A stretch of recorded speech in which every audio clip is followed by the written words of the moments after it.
ఫోటోలు దిగుతున్నారు, ఆమెకి స్వాగతం పలుకుతున్నారు. ఆమె చుట్టూ జనం చేరిన పరిస్థితి కనిపిస్తుంది. ఆమె మీడియాతో కూడా మాట్లాడేందుకు అక్కడ ఏర్పాట్లు అయితే చేశారు. శంషాబాద్ ఎయిర్పోర్ట్లో మీడియా కూడా రెడీగా ఉంది. ఆమె ఏం మాట్లాడతారు ఏంటి తెలుసుకునే ప్రయత్నం చేస్తుంది. ఆమె ఇంకా మీడియా సెంటర్ అంటే మీడియా ఎక్కడైతే కెమెరాలు ఏర్పాటు చేసుకున్నారో ఆ ప్రాంతానికి అక్కడికి చేరుకోబోతున్నారు. కాసేపట్లో ఖచ్చితంగా మాట్లాడేందుకు రెడీ అవుతున్న వాతావరణమే అక్కడ కనిపిస్తుంది. అక్కడ కార్యకర్తలు నాయకులంతా ఉన్నారు. అదే సమయంలో మీడియా స్టాండ్ అక్కడ ఏర్పాటు చేశారు. మనం చూస్తున్నాం ఇప్పుడు స్క్రీన్ పై. ఆ పక్కన ఇంతకుముందు కార్మిక విభాగంలో పనిచేసిన బీఆర్ఎస్ నేత కూడా అక్కడ మనకు స్క్రీన్ పై కనిపిస్తున్నారు. కానీ అక్కడికి జాగృతి, పాత జాగృతి అంటే గతంలో తెలంగాణ జాగృతిలో క్రియాశీలంగా ఉన్న వాళ్ళు కానీ బీఆర్ఎస్ పార్టీ నాయకులు కానీ పెద్దగా ఎవరు కనిపించట్లేదు. అంతా ఈ మధ్య బీసీ నినాదం తీసుకున్నారు కవిత.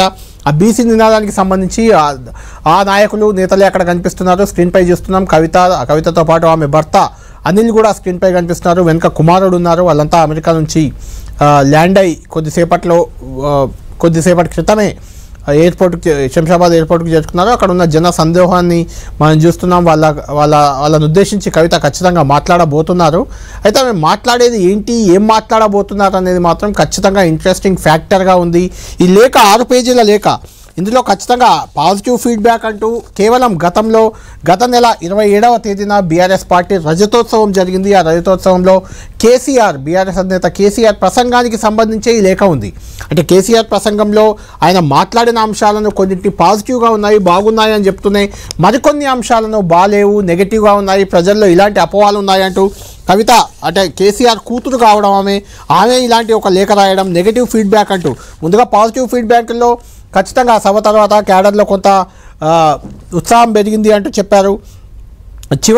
మీటింగ్ చివరి వరకు కూడా కేసీఆర్ స్పీచ్ వినడానికి, ప్రసంగం వినడానికి ఆసక్తి చూపారు. ఇది మంచి పరిణామం అని చెప్పారు. అదే సమయంలో ఆపరేషన్ కగార్ మావోయిస్టులపై అక్కడే బార్డర్లో ములుగు పక్కనే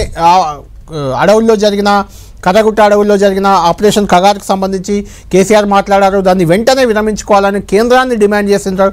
అది కూడా చాలా బాగా ఉంది. ఆ అంశం తనకు నచ్చిందంటూ కూడా పాజిటివ్ ఫీడ్బ్యాక్ 3వ పాయింట్గా చెప్పారు. అదేవిధంగా కాంగ్రెస్ ఫెయిల్ అంటూ మీరు నినాదం మీరు చెప్పిన విధానం చాలా బాగుంది అని జనం అనుకుంటున్నారని చెప్పారు. అదే సమయంలో పెహల్గాం అమరులకు మౌనం పాటించడం బాగుందంటూ